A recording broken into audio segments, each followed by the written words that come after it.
और अब हम बात करेंगे विधायक जी ने क्या किया। उत्तर प्रदेश में चुनावी रण तैयार है। सभी राजनीतिक दल यूपी की सत्ता हासिल करने के लिए पूरे दमखम से चुनावी मैदान में उतर आए हैं, क्योंकि सभी राजनीतिक दल ये बात भली भांति से जानते हैं कि उत्तर प्रदेश की सत्ता में काबिज होने की राह आसान नहीं है। ये रिपोर्ट देखिए।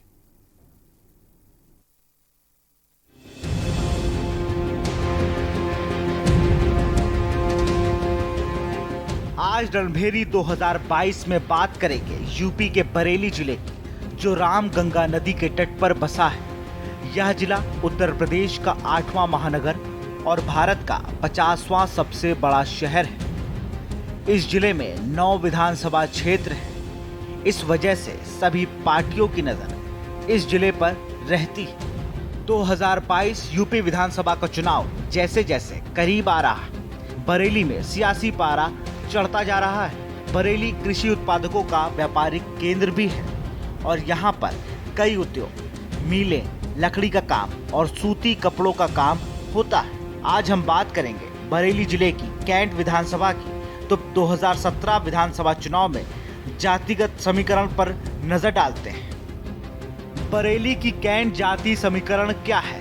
ब्राह्मण 3 लाख से अधिक, ठाकुर 2 से 2.25 लाख, कश्यप 80 से 90 हजार, वैश्य 65 से 70 हजार, मौर्य 65 हजार से अधिक, दलित 2.65 लाख, मुस्लिम 2.83 से 3 लाख। बरेली का चुनावी अखाड़ा। बरेली की जनता क्या चाहती है? क्या सोचती है बरेली की जनता? कौन किसको देगा मात? वहीं अगर बात करें 2017 विधानसभा में कौन जीता कौन हारा, तो आइए एक नजर डालते हैं ग्राफिक्स पर।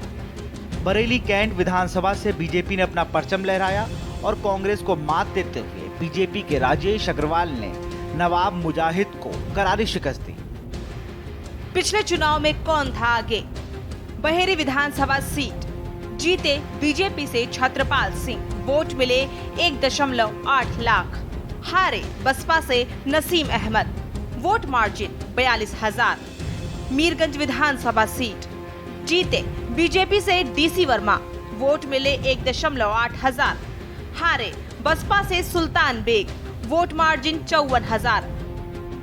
भोजीपुरा विधानसभा सीट जीते बीजेपी से बहोरन लाल मौर्य, वोट मिले 1 लाख। हारे सपा से शाजुल इस्लाम असरानी, वोट मार्जिन 27,000। नवाबगंज विधानसभा सीट जीते बीजेपी से केसर सिंह, वोट मिले 93,000। हारे सपा से भगवत सरन गंगवार, वोट मार्जिन 49,000। फरीदपुर विधानसभा सीट जीते बीजेपी से श्याम बिहारी लाल, वोट मिले 83,000। हारे सपा से सियाराम सागर, वोट मार्जिन 24,000। बिथारी चैनपुर विधानसभा सीट जीते बीजेपी से राजेश कुमार मिश्रा, वोट मिले 96,000। हारे सपा से वीरपाल सिंह यादव, वोट मार्जिन 19,000। सदर विधानसभा सीट जीते बीजेपी से अरुण कुमार, वोट मिले 1.15 लाख। हारे कांग्रेस से Prem Prakash Agarwal, vote margin 28,000। Cantt विधानसभा सीट जीते बीजेपी से राजेश अग्रवाल, वोट मिले 88,000। हारे कांग्रेस से मुजाहिद हसन खान, वोट मार्जिन 12,000। ओनाल विधानसभा सीट जीते बीजेपी से धर्मपाल सिंह, वोट मिले 63,000। हारे सपा से सिद्धराज सिंह, वोट मार्जिन 3,000। तो आपने देखा बरेली में 2017 के जंग में कौन किस पर भारी पड़ा और किसको जनता ने अपना रहनुमा चुना। अब देखने वाली बात होगी कि 2022 की जंग में किस दल के सिर पर होगा यूपी की सत्ता का ताज। इलेक्शन डेस्क, के न्यूज इंडिया। तो बरेली की कैंट विधानसभा की हम बात करने जा रहे हैं आज, जहां पर जो बीजेपी के मौजूदा विधायक है राजेश अग्रवाल, करीब 6 बार के विधायक हैं, लगातार ये जीतते आ रहे हैं और बीजेपी में ही शामिल रहे। किसी भी पार्टी को उन्होंने नहीं बदला है कि बीजेपी से जाके दूसरी पार्टी में शामिल हो जाएं, और इन्हीं सब कारणों को जानने की कोशिश करेंगे कि लगातार एक ही प्रत्याशी, एक ही पार्टी, आखिर ये सब हुआ कैसे। क्योंकि कोई भी विधानसभा सीट हो, हर जगह जनता अगर 2 या 3 बार के बाद बदलाव चाहती, लेकिन यहाँ बदलाव नहीं, जनता लगातार इन्हें विजयी बना रही है और एक बड़ा नाम है और क्षेत्र की जनता के लिए काफ़ी कुछ करते भी हैं। और इस वक्त एक बार फिर से सियासी समीकरण तेज हो गए हैं। विपक्षी पार्टियां जो हैं वो भी पूरी कोशिश में कि जो अब तक नहीं हुआ इस बार शायद संभव हो, क्योंकि पिछली बार का जो वोटिंग का मार्जिन था वो बहुत ज़्यादा नहीं था, सिर्फ 12,000 वोटों का अंतर था। तो समाजवादी पार्टी हो या बहुजन समाज पार्टी, उनकी भी कोशिश है कि इस बार कोशिश की जाए कि हम खुद आगे आएँ और एक बार बदलाव भी हो। इन्हीं सबको हम जानेंगे। हमारे संवाददाता भी क्षेत्र से लोगों की राय लेंगे कि आखिर बरेली जो कैंट विधानसभा है इस बार क्या वहाँ परिवर्तन हो सकता है या फिर से बीजेपी का ही झंडा बुलंद रहेगा। आपको बता दें, मौजूदा प्रत्याशी जो हैं इस वक्त राजेश अग्रवाल राष्ट्रीय कोषाध्यक्ष भी हैं, तो कहीं ना कहीं पार्टी का एक बड़ा नाम है, बड़ा चेहरा है। 6 बार अगर कोई भी विधानसभा में जीत का झंडा गाड़ता है, जीत फतेह करता है, तो उसका फायदा भी उसे जरूर मिलता है। तो आज हम बरेली कैंट विधान, आप देख रहे हैं के न्यूज।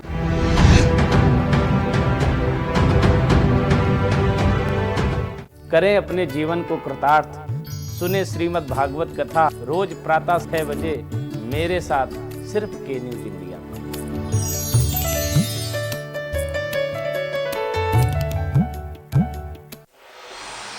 कोर्ट कचहरी के ना लगे चक्कर, सबसे अधिक यही है बेहतर। लेकिन बढ़ ही जाए पाला तो कहां जाए, क्या करें? घबराए नहीं, अब हर मुश्किल होगी आसान। के न्यूज इंडिया पर वकील आपका देगा समाधान। कीजिए कॉल, पूछिए अपने सवाल 0512 23900031 और 0512 23900032। वकील आपका हर रविवार दोपहर 3 बजे केवल के न्यूज इंडिया पर।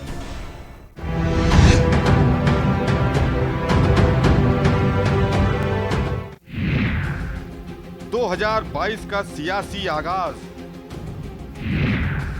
किसके सिर सजेगा ताज? कौन होगा सूबे का अगला सरताज? समर अभी शेष है। देखिए शनिवार रविवार रात 9 बजे प्रबुद्ध चौहान के साथ। आप देख रहे हैं के न्यूज, खबरों का।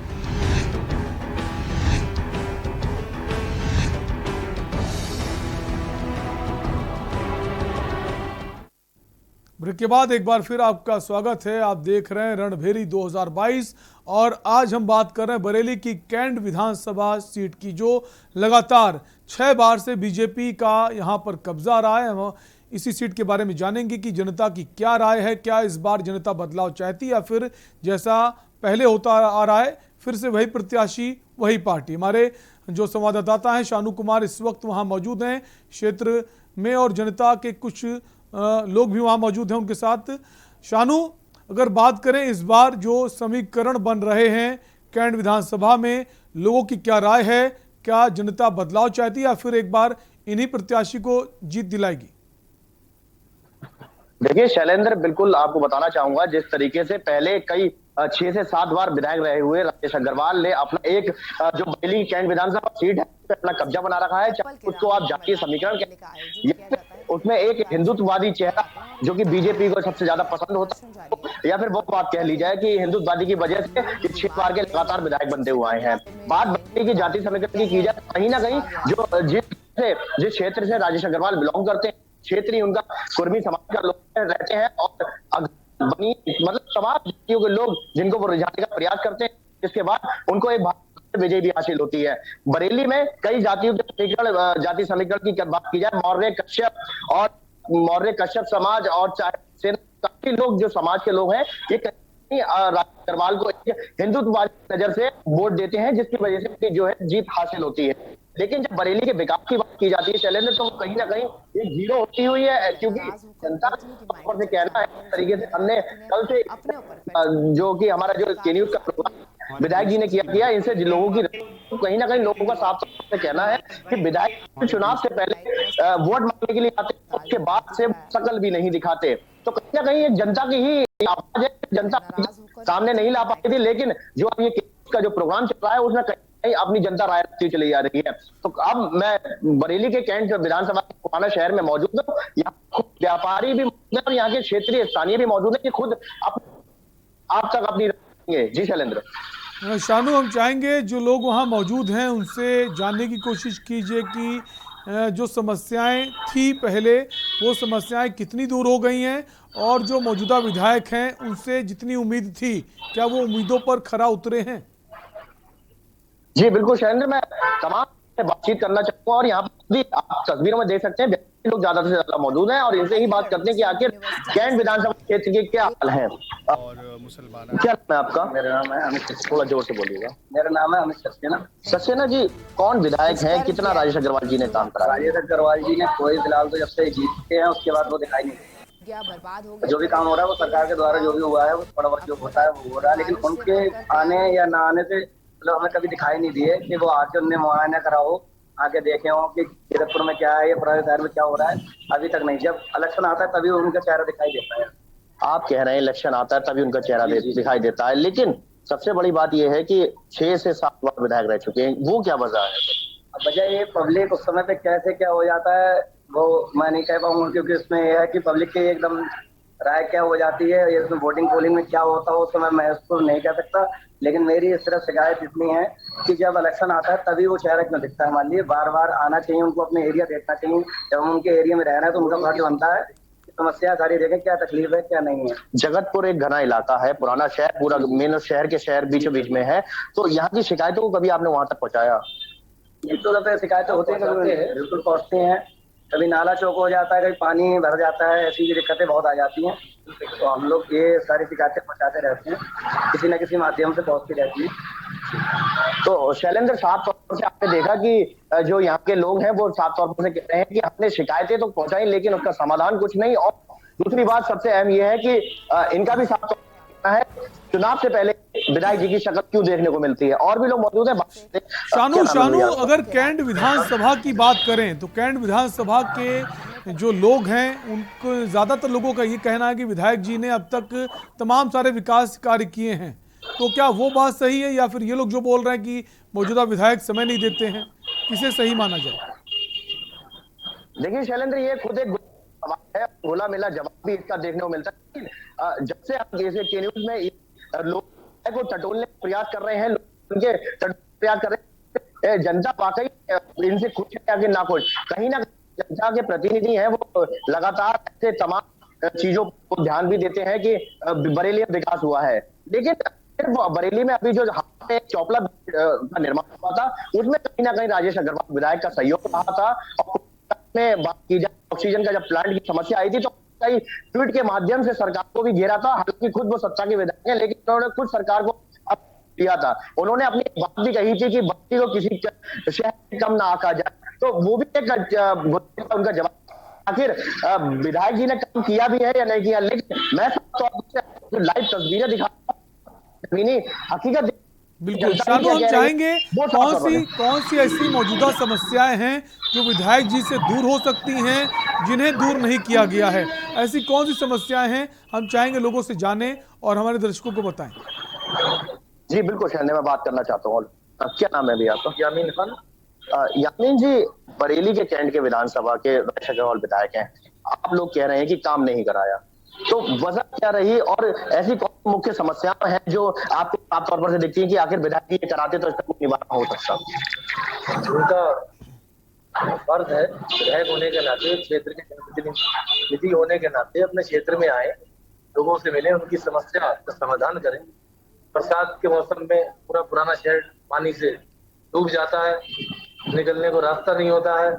तभी 5 साल से नहीं 15 साल से विधायक है, लेकिन फिर भी वो जीतते आ रहे हैं। बीजेपी का एजेंडा है, उसी एजेंडे पे काम करती है। चुनाव से बिल्कुल लास्ट टाइम में हिंदू मुस्लिम में डिवाइडेशन करा के और सीट को जीत लेते हैं। और इनके विकास के नाम पे तो बीजेपी का मालूम है, सिर्फ भाषणों में विकास होता है, जमीन पे कोई विकास नहीं है। 15 साल से लोग, जो क्षेत्र के लोग हैं, एक भी आप क्षेत्र में अपने न्यूज चैनल द्वारा जो सर्वे कर रहे हैं, आपको पता लग जाएगा किसी ने अपने विधायक की शक्ल देखी है तो चुनाव के टाइम पे आएगा और डिवाइडेशन हिंदू मुस्लिम जो भाईचारा है उसे तोड़कर और चुनाव जीत के घर में जाके बैठ जाते। तो शैलेंद्र, आप साफ तौर पर से सुन सकते हैं कि यहाँ के लोग साफ तौर पर से कहना है कि सिर्फ हिंदू मुस्लिम की डिवाइडेशन हो या फिर जो बरेली शहर के मेन इलाके हैं जहाँ पर जलभराव की समस्या बहुत बड़ी रहती है, तो वो बिल्कुल जातिगत समीकरण भी भारी पड़ते हैं, क्योंकि ब्राह्मण बहुल क्षेत्र है, जो ठाकुर है उनकी भी संख्या ज्यादा है, वैश्य भी हैं, उधर मुस्लिम और दलित उनका गठजोड़ अलग है, तो जातिगत फैक्टर भी यहाँ पड़ता है। तो हिंदू मुस्लिम की भी कोशिश, जैसे कि जनता बता रही, वो भी होती है चुनाव के नजदीक। बहुत बहुत शुक्रिया शानू, हमसे जुड़े और तमाम लोगों की राय आपने हमारे दर्शकों तक पहुंचाई। तो हम बरेली कैंट विधानसभा की बात कर रहे थे, एक ब्रेक के लिए रुकेंगे। ब्रेक के उस पार हम जानेंगे जौनपुर की केराकत विधानसभा के लोग क्या कहते हैं अपने विधायक के बारे में। एक छोटे से ब्रेक के लिए रुकेंगे, फौरन लौटेंगे।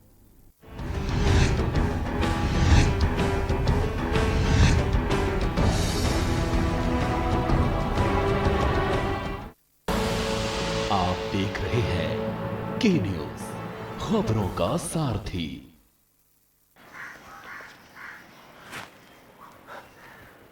हेलो, मैं धनराज, दिल्ली गवर्नमेंट स्कूल का स्टूडेंट। जब दिल्ली गवर्नमेंट की तरफ से मुझे विशाल सर एज मेंटोर मिले तो मैंने सोचा इस मेंटोरशिप से कुछ होगा, लेकिन सर हुआ। मुझे ना साइंटिस्ट बनना है, लेकिन इसके लिए कहाँ जाऊँ, किससे पूछूँ, कहाँ अप्लाई करूँ, ये सारे सवाल मेरे सामने खड़े थे। साथ ही खड़े थे पापा, अपनी उम्मीद लेकर कि मैं उनके जैसा कोई सेफ सा जॉब पकड़कर जल्दी जल्दी सेटल हो जाऊँ। और बस इन परिस्थितियों में मैंने अपने साइंटिस्ट बनने के सपने को दबा दिया। लेकिन जब मैंने अपने मेंटोर विशाल सर से बात करना शुरू किया तो एक कॉन्फिडेंस मिला। उनके गाइडेंस से मेरे अंदर फिर से साइंटिस्ट बनने की उम्मीद जगी। मुझे रास्ते मिले और विशाल सर ने सिर्फ मुझे ही नहीं, मेरे पापा के अंदर भी उम्मीद जगाई कि उनका बेटा एक दिन साइंटिस्ट जरूर बनेगा। थैंक यू विशाल सर, मेरे मेंटोर बनने के लिए। दिल्ली के सरकारी स्कूल तो शानदार हो गए, नतीजे भी बहुत अच्छे आने लगे हैं, पर अब इन बच्चों को बड़े भाई की जरूरत है, बड़ी बहन की जरूरत है, इन्हें आपकी जरूरत है। आप किसी बच्चे के मेंटर बनेंगे? बस रोज 10 मिनट एक बच्चे से आपको फोन पे बात करनी है, उसे गाइड करना है। याद रखिए, आप केवल एक बच्चे के भविष्य को नहीं संवार रहे, आप देश का भविष्य बना रहे हैं। दिल्ली गवर्नमेंट के मेंटरशिप इनिशिएटिव देश के मेंटर से जुड़ने के लिए 750004 पर मिस्ड कॉल दें।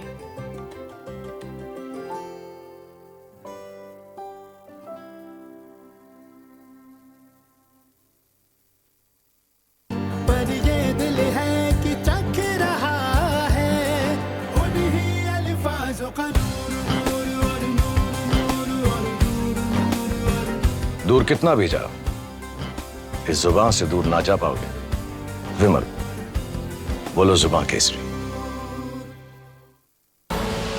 आप देख रहे हैं के न्यूज, खबरों का सारथी।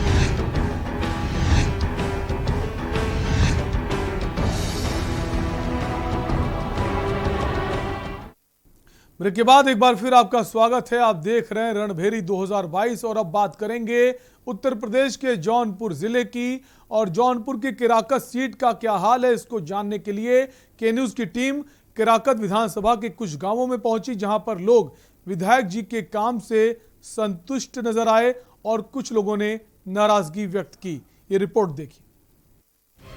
जौनपुर के दिल में क्या है? कौन जीतेगा जौनपुर की जंग? क्या सोचती है जौनपुर की जनता? क्या फिर चलेगा मोदी का जादू? कितना हुआ विकास का काम? कौन पड़ रहा है किस पर भारी? कितनी बदली जौनपुर की तस्वीर?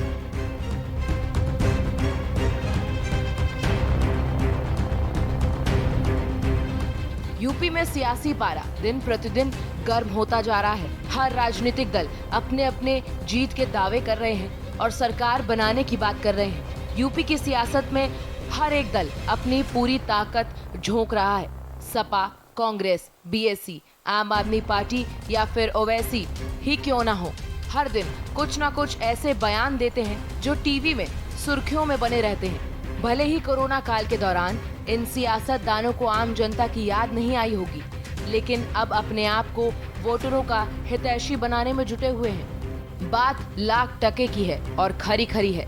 कोरोना काल के दौरान जनता त्राहिमाम कर रही थी और नेताजी घर में सो रहे थे। तब कहाँ थे? ना जाने कितने काल के गाल में समा गए, ना जाने कितने तड़प कर मर गए, ना जाने कितने लोगों के घर बेघर हो गए, ना जाने कितनी माँ की कोख सूनी हो गई। तब कहाँ चले गए थे नेताजी? भूखा प्यासा परिवार एक एक दाने के लिए तरस रहा था। जेब में पैसे नहीं थे, खाने को कुछ नसीब नहीं हो रहा था, सब कुछ बंद पड़ा था। लोगों का रोजगार छिन गया, लोग बर्बाद हो गए। आखिर तब कहाँ थे ये सियासतदान? तब कहाँ थे ये रहनुमा जो जनता को आपका हितैषी बता रहे थे? जमीन निकल गई थी या फिर आसमान खा गया था? तब तो ये नदारत थे और घर में बैठकर चैन की बंसी बजा रहे थे। शुक्र है कि सूबे में योगी सरकार है, 2 वक्त खाना परिवार को नसीब हो गया। भले ही विरोधी दल सरकार के विफल होने का दावा कर रहे हैं, लेकिन सच्चाई किसी से छिपी नहीं है कि आखिर बुरे वक्त की घड़ी में ये सभी विरोधी दल कहां चले गए थे। आज हर कोई सिर्फ सरकार को विफल और नासमझ बताने में जुटा हुआ है। बातें तो बहुत हैं, अगर बात होगी तो बहुत दूर तक निकल जाएगी, लेकिन ये राजनीति है, लिहाजा किसी को भी असफल साबित करना इनकी फितरत है, फिर सत्ता में कोई भी दल क्यों ना बैठा हो। यूपी की जनता का मूड सभी को पता है, कब किसे पैदल कर दे आपके सामने इसकी कई बानगी भी देखने को मिली होंगी। यूपी की सत्ता पाने के लिए हर कोई अपने आप को रहनुमा बताने में जुटा हुआ है, लेकिन जमीनी हकीकत से काफी दूर है। चुनावी समर में हर किसी को केवल याद आ रही है तो सिर्फ और सिर्फ किसानों की। हर बात पर किसान, हर राजनीति में किसान।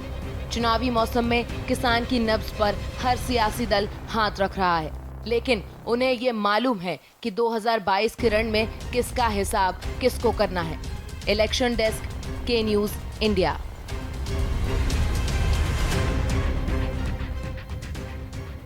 तो जौनपुर का क्या हाल है, वहां का जो गणित है वो क्या कहता है, वो आपने समझा। फिर से हम जौनपुर की बात करेंगे, लेकिन उससे पहले रुकेंगे एक ब्रेक के लिए। आप देख रहे हैं के न्यूज़, खबरों का सारथी। उत्तर प्रदेश में हर गरीब का अपने घर का सपना साकार हो रहा है।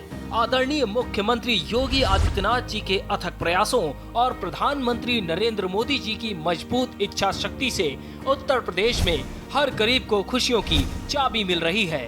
प्रधानमंत्री नरेंद्र मोदी का सपना 2022 तक देश के हर गरीब का घर हो अपना उत्तर प्रदेश में साकार होता दिख रहा है। शिमले जी बताइए, पहले कहाँ रहती थी आप और अब मकान मिल गया, कैसा मकान मिला है? पहले भी हम यहीं रहते थे और पहले हमारा कच्चा और टूटा पुराना मकान था और अब हमारा पक्का और अच्छा बन गया है, इसलिए अब भी हम यहीं रहते हैं। वाह!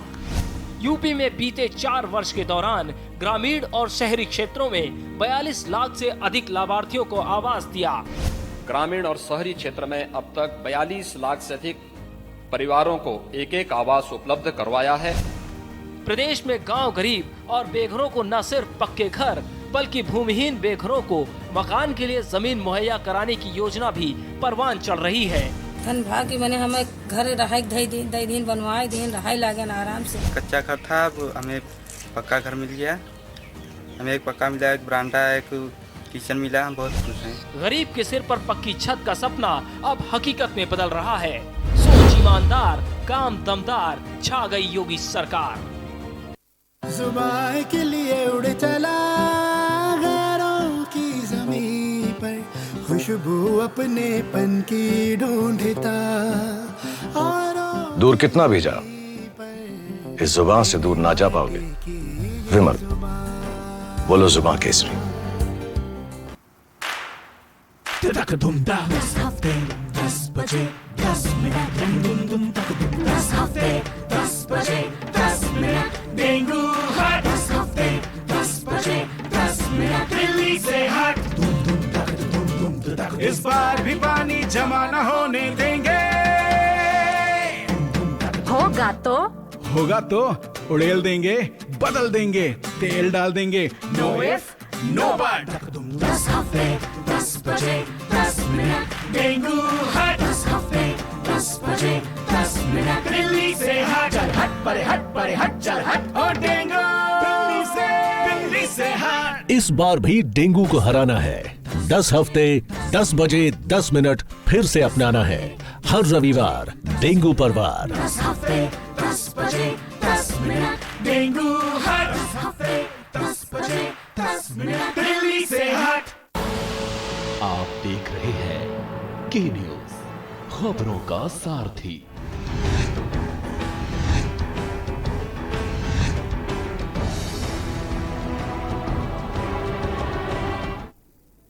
ब्रेक के बाद आपका स्वागत है। आप देख रहे हैं रणभेरी 2022 और हम बात कर रहे हैं जौनपुर की। जौनपुर जिला जो है, यहाँ पर चाहे तमाम सारी पार्टियों को इसने मौका दिया, चाहे वो कांग्रेस की पार्टी हो, कांग्रेस का भी गढ़ रहा एक वक्त में, फिर बहुजन समाज पार्टी, समाजवादी पार्टी और अब बीजेपी ने अपनी पैठ बनाई हुई है। हम बात करेंगे जौनपुर की केराकत विधानसभा सीट की। ये सीट सुरक्षित सीट है और इस बार यहाँ पर 2017 में बीजेपी ने बाजी मारी है और बीजेपी के जो प्रत्याशी हैं उनके काम से जनता कितना खुश है, कितना संतुष्ट है, ये भी हम जानने की कोशिश करेंगे। हमारे संवाददाता अजीत गिरी क्षेत्र में मौजूद हैं और उनसे जानेंगे कि जो जनता है वो अब क्या चाहती है। क्या वो विधायक जी के काम से खुश है या फिर उसमें वो बदलाव चाहती है। केराकत जो विधानसभा सीट है, ये आज़ादी के बाद से ही सुरक्षित सीट रही है और तब से लेकर अब तक तमाम सारे जो पार्टी हैं, चाहे बीएसपी हो, सपा हो, कांग्रेस हो, सभी के प्रत्याशियों को इसने मौका दिया और इस बार 2017 की अगर बात करें तो बीजेपी के प्रत्याशी ने यहाँ से जीत दर्ज की है। जो प्रत्याशी हैं उनका पॉलिटिकल बैकग्राउंड भी है। उनकी जो पत्नी हैं वो जिला पंचायत सदस्य के तौर पर उन्होंने चुनाव जीता था, उसके बाद उन्हें जिला पंचायत अध्यक्ष भी बनाया गया और खुद वे इस वक्त मौजूदा विधायक हैं। एक विधायक के तौर पर उन्होंने कितना काम किया है, जो समस्याएं थी उन समस्याओं को क्या दूर किया है, क्योंकि जब आप जनता के बीच जाते हैं तो तमाम सारे दावे करते हैं, वायदे करते हैं कि हम ये करेंगे, हम वो करेंगे, लेकिन जैसे जैसे समय बीतता जाता है और अगला चुनाव फिर से आ जाता है, लेकिन जो आप वायदे करते हैं, जो दावे करते हैं, क्या आप उन्हें सच में पूरा करते हैं? क्योंकि जनता के पास आपको फिर से जाना होता है और उसी को जानने की हम कोशिश करते हैं इस कार्यक्रम के जरिए कि जनता का मूड क्या है, जनता की राय क्या है, क्या जनता विधायक के काम से खुश है, संतुष्ट है। इसी कड़ी में इस कार्यक्रम के जरिए हम आपको हर विधानसभा के क्षेत्र में ले चलते हैं। हमारे संवाददाता वहाँ मौजूद रहते हैं और जनता की राय जानते हैं। तो आज हम अभी हमने बरेली के कैंट विधानसभा की बात की और अब जौनपुर के केराकत विधानसभा की हम बात कर रहे हैं, जहां सुरक्षित सीट है और बीजेपी के जो प्रत्याशी हैं उन्होंने जीत दर्ज की है। तो जौनपुर की हम बात कर रहे हैं, खासकर जौनपुर की केराकत विधानसभा सीट की, जहां पर बीजेपी ने जीत दर्ज की थी 2017 में। इसके पहले तमाम सारी पार्टियों को यहाँ मौका मिला, चाहे वो समाजवादी पार्टी हो, बहुजन समाज पार्टी हो, लेकिन तमाम सारे ऐसी सुविधाएं हैं, बुनियादी ज़रूरतें हैं जिनको अभी तक जनता को नसीब नहीं हुई और उनको हमेशा ये कहा जाता है कि हम आपके लिए करेंगे, वो करेंगे, लेकिन जब ज़मीनी हकीकत हम जानने की कोशिश करते हैं, जनता के हाथ सिर्फ निराशा लगती है। जनता तमाम सारी बातें करती है, मांगे उठाती है, लेकिन उनकी मांगे, उनकी ज़रूरतों को कितना ध्यान रखते हैं जनप्रतिनिधि, ये भी एक अपने आप में बड़ा सवाल है। सभी लोग बड़ी बड़ी बातें करते हैं, लेकिन काम कौन कितना करता है? काम के बाद ही आपको वोट मिलता है और जनता अगर आपको वोट देती है, आपको चुनकर भेजती है, तो तमाम सारी उम्मीदों के साथ भेजती है। उसकी उम्मीदों पर आप कितना खरे उतरते हैं। जब ये पूरे आपका कार्यकाल बीत जाता है, अगला चुनाव आता है, तो आपका एक रिपोर्ट कार्ड तैयार होता है, आपने कितना काम किया। उस रिपोर्ट कार्ड के जरिए आप जनता के बीच जाते हैं और अगर जनता नाराज है तो जाहिर सी बात है उसका फायदा विपक्षी पार्टियों को मिलता है। जो विपक्षी पार्टी जो होती हैं उनके जो प्रत्याशी होते हैं वो अपनी बात करते हैं और आपके खिलाफ एक मोर्चाबंदी भी होती। तो हमारी अपील है के न्यूज़ के माध्यम से कि जो भी जनप्रतिनिधि हैं, अगर आप चुन के आए हैं, विधानसभा भेजे गए हैं, तो जनता की जो समस्याएं हैं उनको दूर करें, विकास कार्य करवाएं। और हर क्षेत्र की अलग अलग समस्याएं होती हैं, सभी विधानसभा क्षेत्रों की अलग समस्याएं होती हैं, तो वहां की समस्याओं को ज़रूरत में ध्यान रखते हुए उन समस्याओं को दूर अवश्य कराना चाहिए। तो उसी को लेकर हम आज बात कर रहे हैं जौनपुर की केराकत विधानसभा की, जहां पर ये सुरक्षित सीट है। बीजेपी के प्रत्याशी ने जीत दर्ज की है 2017 में और 2022 भी अब नज़दीक आ गया है। क्या ये करिश्मा दोहरा पाएंगे और क्या इनको कितना फ़ायदा मिलेगा इनके पॉलिटिकल बैकग्राउंड से। इनकी फैमिली में कई लोग राजनीति से ताल्लुक़ रखते हैं, तमाम बड़े बड़े पद हैं। इनकी पत्नी जिला पंचायत अध्यक्ष हैं और खुद ये मौजूदा विधायक हैं। तो इसका कितना फ़ायदा मिलता है और जनता इनके बारे में क्या सोचती है। तो जनता की सोच, जनता का जो मिजाज क्या कहता है वो बहुत इंपॉर्टेंट होता है, क्योंकि जनता ही आपको वोट करती है, जनता ही आपको विधानसभा भेजती है और जनता के मन में क्या चल रहा है, उसके मूड उसका क्या है, ये हम जानने की कोशिश करते हैं। और तो जनता क्या चाहती है, क्या जनता की राय है, ये हम आपको बताएंगे। हमारे संवाददाता जो हैं वो अभी जुड़ेंगे और वो जानने की कोशिश करेंगे कि वहाँ की जनता आखिर अब क्या चाहती, क्या बदलाव चाहती है या फिर से जो प्रत्याशी हैं उन्हीं के नाम पर मोहर लगेगी।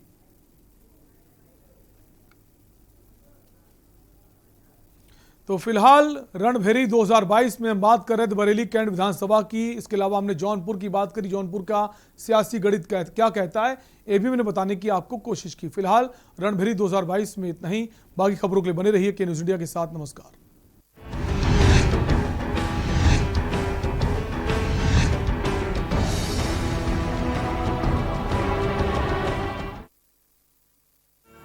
इस कार्यक्रम के प्रायोजक करता है गोल्डी मसाले। और स्वाद ऐसा तो रिश्तों में गुस्सा कैसा।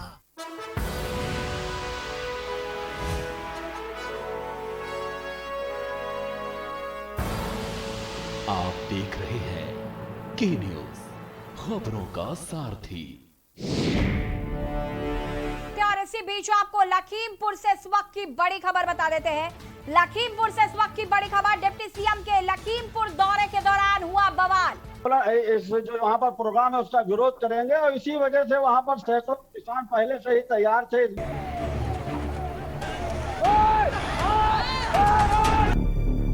अगर उनके ऊपर कोई आरोप लगता है तो सियासत गर्म तो होनी ही है।